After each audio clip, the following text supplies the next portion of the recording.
One of nature's most relaxing things is listening to and watching the birds in your backyard. And I have Paul Oliver from the Urban Nature Store here to give us some advice on that. So tell me, what are some things we can do to attract songbirds to our spaces? There are lots of things. Putting out feeders will certainly do that. But in addition to putting out food that a lot of people do, putting out water is really important to the birds, particularly in urban areas and in the springtime when the water is moving quickly.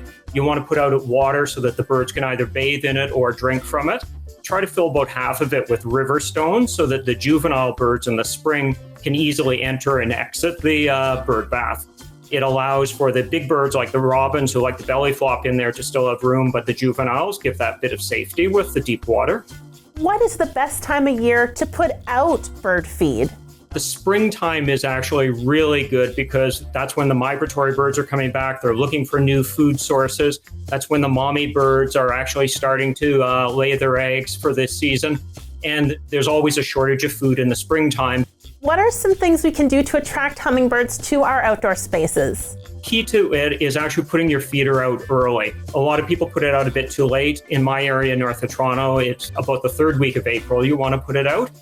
Put it out and make sure it's bright colored. Put it out right in the middle of the yard so that it's visible because the birds find it by sight. And the other key thing is once you get one hummingbird coming to it, put out a second feeder because the men are pretty possessive. The male hummingbird, once he starts to feed at a feeder, he won't allow the other juvenile males to feed there. And you want to make sure that the juvenile males are getting food and will come back in future years. Thank you so much for all this wonderful information, Paul. My pleasure. It's been wonderful talking to you and happy birding. Thank you, guys. For more information, visit markandmandy.com. Thanks for watching The Mark and Mandy Show. Like our video by clicking below and subscribe to our YouTube channel.